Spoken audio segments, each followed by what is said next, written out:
¿Alguna vez se han preguntado por qué las benzodiazepinas, como el clonazepam, reducen o calman la ansiedad? ¿O por qué ciertas benzodiazepinas se usan para ciertos trastornos epilépticos?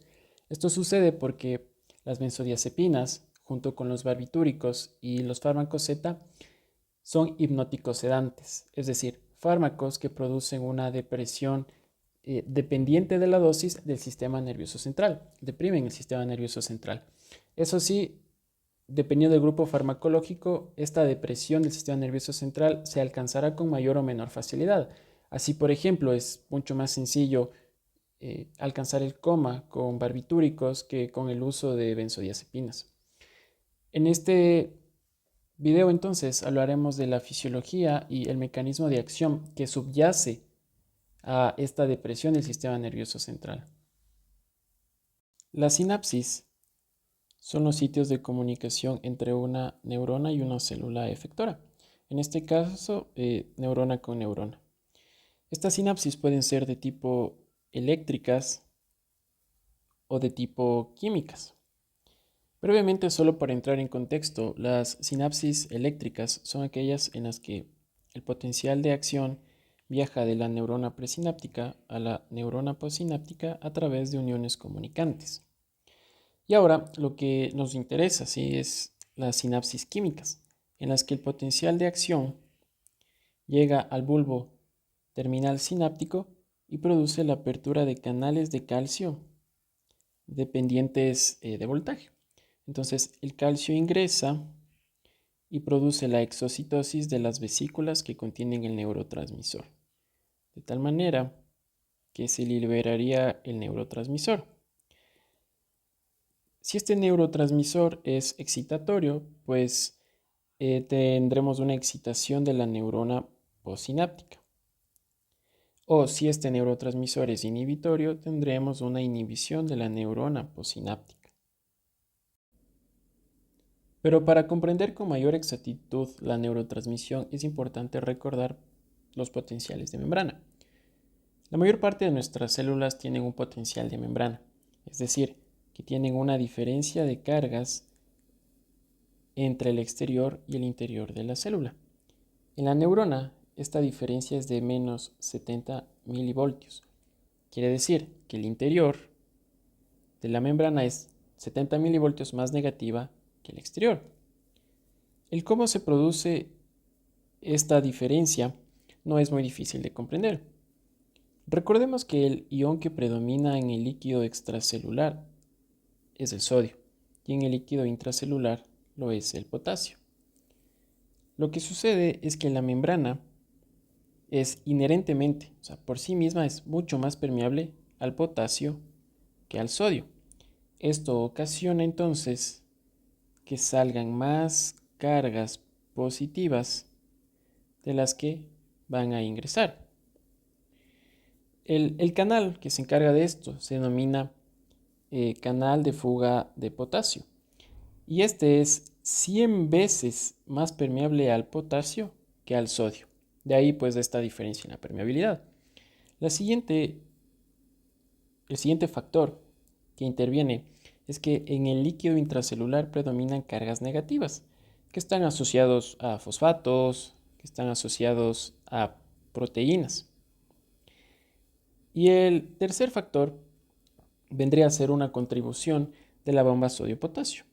Si es que ustedes recuerdan, la bomba sodio-potasio permite la salida de 3 iones sodio y el ingreso de 2 iones potasio, con lo que se pierde una carga positiva. Una vez comprendido los potenciales de membrana, hay que reconocer que tanto las fibras musculares como las neuronas pueden producir cambios en estos potenciales de membrana. Centrándonos en las neuronas, estos cambios abruptos, súbitos del potencial de membrana son potenciales graduados y potenciales de acción, que tienen algunas diferencias. Empecemos con que los potenciales graduados, ¿sí?, se producen en las dendritas y el cuerpo celular.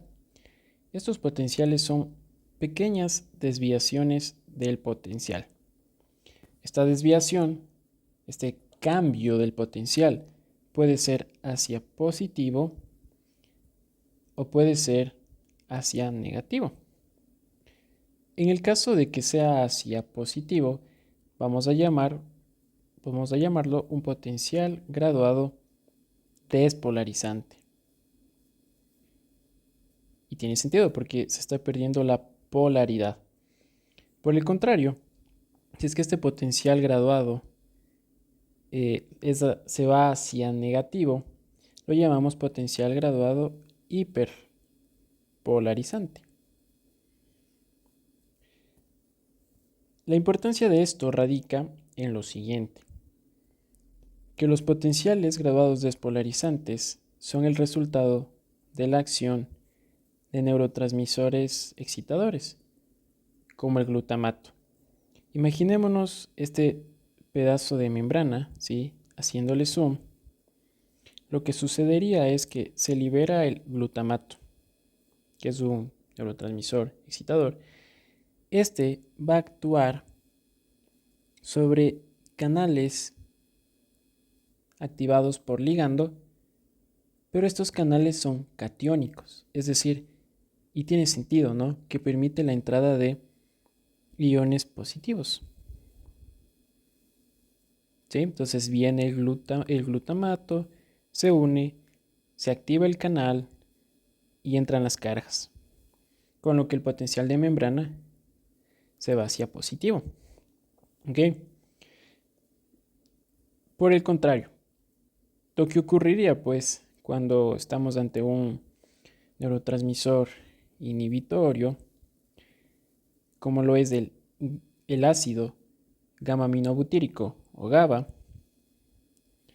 que de hecho es el neurotransmisor inhibitorio más abundante en nuestro sistema nervioso central, es ubicuo, o sea, prácticamente está en todos lados, se suscita de la siguiente forma. El GABA se libera, ¿sí? Como vimos igual en el mecanismo que describimos al inicio de este video, y va a actuar sobre la membrana. Si somos perspicaces, vamos a entender que si es que queremos que la membrana se haga más negativa, es decir, se hiperpolarice, este canal lo que debe hacer es permitir la entrada de iones negativos. Y eso es lo que hace. El GABA, entre sus receptores, tiene el receptor GABA A, que es un canal activado por ligando que permite la entrada de cloro. Entonces, lo que hace el GABA es unirse al receptor GABA A, lo activa, permite su apertura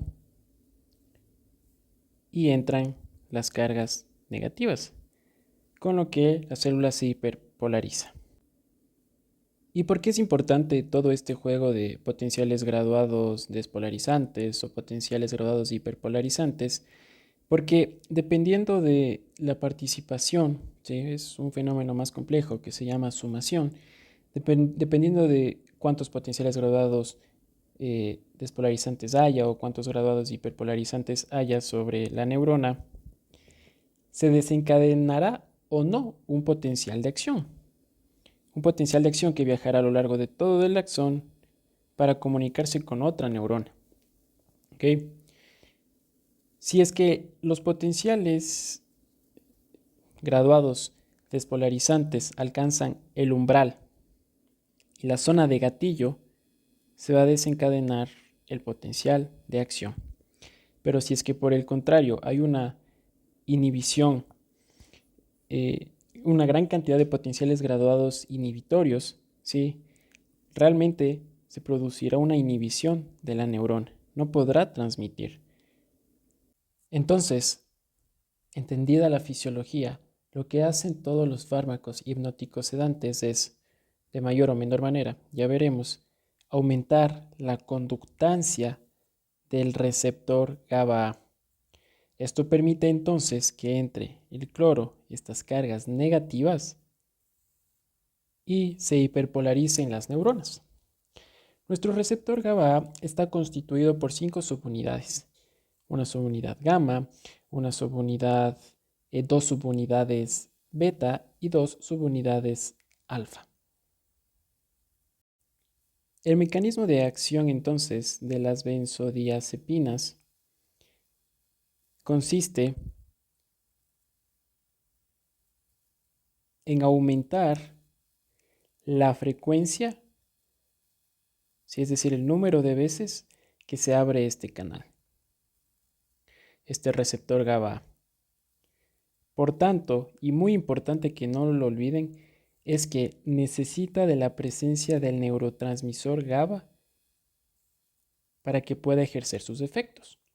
Otro punto importante es que se unen las benzodiazepinas a un sitio alostérico, es decir, un sitio diferente al que se une el GABA. Si queremos ser precisos, el sitio de unión de las benzodiazepinas se encuentra entre la subunidad gamma y alfa. Por su parte, los barbitúricos también se unen a un sitio diferente, ¿sí?, al de las benzodiazepinas y al del GABA. Estos no incrementan la frecuencia, ¿sí?, con la que se abre, sino, muy importante, incrementan la duración, ¿sí? ¿Cuánto tiempo permanece abierto este canal, este receptor GABA? Y también muy importante es que no necesitan la presencia del GABA. De ahí que, como les mencioné al inicio del video, es mucho más sencillo alcanzar un coma con este tipo de medicamentos. Entendiendo entonces que las benzodiazepinas aumentan la frecuencia y que necesitan de GABA, y que los barbitúricos no necesitan del GABA y aumentan la duración, se entiende que la inhibición de los barbitúricos eh, realmente no tenga un efecto limitante, como menciona la bibliografía, lo tienen las benzodiazepinas. Aquí se puede ver en esta imagen, entonces, la curva dosis-respuesta. Vemos que de abajo hacia arriba, pues lo que primero se produce usando estos medicamentos es sedación, ¿sí? Es hipnosis, es decir, sueño, después anestesia, después coma y después la muerte. Y se puede observar cómo difiere esta en función de si son barbitúricos y benzodiazepinas. Y aquí es donde quisiera decir algo, y es que a veces se presenta este gráfico como si es que las benzodiazepinas no pudiesen llegar a producir coma o muerte. Sí lo pueden hacer, eso sí, no será con la facilidad de los barbitúricos, pero tienen capacidad de deprimir el sistema nervioso, como hemos visto, por todos esos mecanismos que hemos abordado, ¿no? Entrada de cloro, hiperpolarización y depresión del sistema nervioso. Pero, ¿qué podemos decir acerca de los fármacos Z? ¿Por qué estos fármacos se usan para el insomnio? ¿Y por qué estos fármacos son más seguros que las benzodiazepinas? ¿Por qué generan menos efectos adversos, menos dependencia? Yo les mencioné que el receptor GABA estaba constituido por 5 subunidades.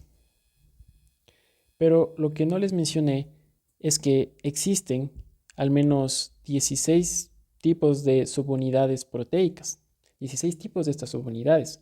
Así, por ejemplo, tenemos subunidad beta 1, subunidad beta 2, y lo que es importante en este caso es que tenemos subunidades alfa 1 y alfa 2.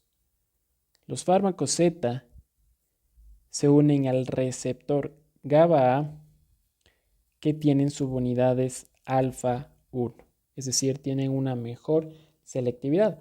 ¿Por qué? Porque las benzodiazepinas, por su parte, se unen a los receptores GABA de forma más diversa, tanto a los que tienen subunidad alfa 1 como alfa 2. Y bueno, este ha sido el video acerca de la fisiología, ¿no?, que subyace al uso de hipnosedantes. Si es que desean que en videos futuros hablemos de benzodiazepinas, de barbitúricos, de su farmacocinética, de sus usos, de, de prácticamente lo que lleva la farmacología, háganos saber en los comentarios. Suscríbanse y nos vemos en la próxima.